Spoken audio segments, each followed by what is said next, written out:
Hello বন্ধুরা, সবাই কেমন আছো? আশা করি যে যেখান থেকে আমার ভিডিওটা দেখছো সবাই ভালো আছো। আমিও ভালো আছি আলহামদুলিল্লাহ, মোটামুটি, এত বেশি ভালো নাই, কারণ বন্যা আর বৃষ্টিতে একদম নাজেহাল অবস্থা। তো দেখো আমার এই গাছগুলো একদম কাত হয়ে ফেলে দিছিল বাতাসে। রাতের বেলা বাতাসের গতিবেগ এত ছিল যে ভাই বলার বাহিরে। আমার এই বেগুন গাছটা একদম কাত হয়ে একদম নিচে ডলে পড়ে গেছিলো। তো সকালবেলা আমার হাজব্যান্ড এগুলো ঠিক করছে। এই বেগুন গাছ দোনোটা পড়ে গেছিলো, যেহেতু এগুলোর গোড়াতে এত মাটি নেই, এই কারণে বাতাসের ইয়েতে একদম মানে অবস্থা খারাপ হয়ে গেছে। আমার প্রত্যেকটা গাছ পড়ে গেছিলো।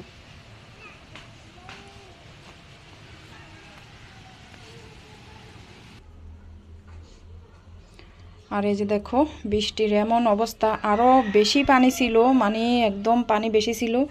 দেখো গাছ টাছ ভেঙে পড়ছে। তারপরে দেখো এই যে সুপারি গাছ, এগুলো ভেঙে পড়ছে। বাঁশ হইতে আরও বিভিন্ন রকমের গাছ রাস্তার এদিকে ভেঙে পড়ছে। মানে রাত্রবেলা বন্যার মানে বাতাসের গতিবেগ এত ছিল ভাই, অনেক ভয় ছিলাম। তো বন্ধুরা, তোমাদের এলাকায় কি অবস্থা?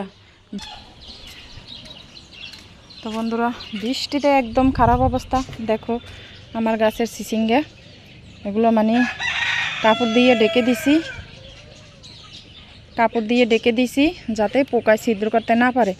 এই যে কতগুলো পোকা আছে, এই পোকাগুলো কি করে ছিদ্র করে দেয়। ছিদ্র করে দেওয়ার পরে মানে কি ওইটা 2 দিনও যায় না, এটা পচে যায়। তো এগুলো খাওয়ার সময় হয়ে গেছে। দেখো এগুলো বেঁধে দিছি, যেন এটা যে বেঁধে দিছি, এই বেঁধে দেওয়ার পরে দিয়ে আবার নিচে দিয়ে বের হয়েছে, মানে কি বড় হয়ে গেছে, খাওয়ার সময় হয়েছে।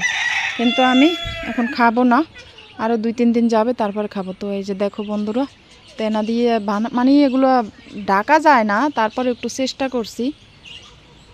তো এটাও বড় হয়ে যাচ্ছে, আরও আছে।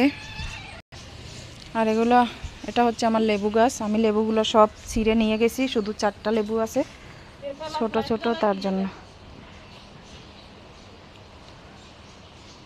তো এগুলো হচ্ছে কোরবানির সিজন আসতেছে, এই কারণে মানুষের চুরি করে নিয়ে যায়। আর দেখো এটা হচ্ছে আরেকটা, এটাও বড় হয়ে গেছে, খাওয়ার সময় হয়ে গেছে।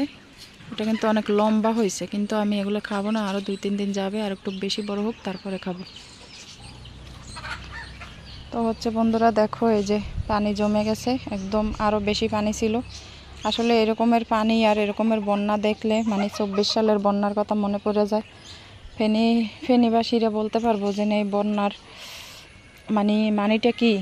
এরকমের একটা বন্যা হয়েছে যে 24 সালে ফেনীবাসী মানে খুবই আতঙ্কে ছিল। আর এখনকার মানে এমনই একটা অবস্থা, মানুষ এতটা ভয় পাইছে 24 সালের বন্যায় যে মানে এখন একটু হালকা মেঘ দেখলেই ওই দৃশ্যটা মনে পড়ে, ওই স্মৃতিটা মনে পড়ে।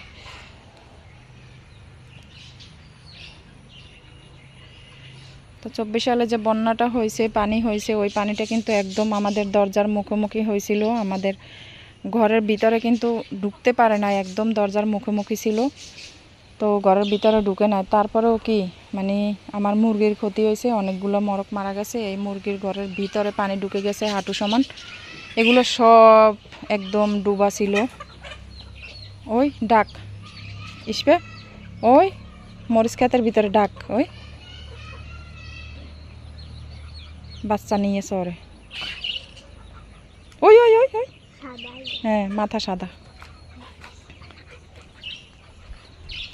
তো বন্ধুরা দেখো আমাদের বাড়ির সামনে ডাক বাচ্চা নিয়ে চরে। ডাক পাখি কই গেল?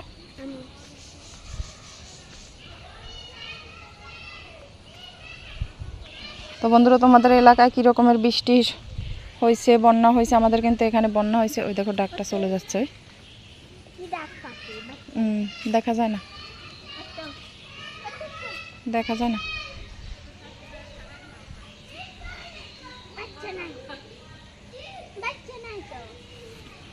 তো বন্ধুরা, কালকে মানে দুপুরবেলা কারেন্ট চলে গেছে, তারপরে হচ্ছে ওয়াইফাই ছিল না, কারেন্টও ছিল না, আইপিএসও বন্ধ হয়ে গেছে। এমন একটা মানে খারাপ অবস্থা, একদম নাজেহাল অবস্থা।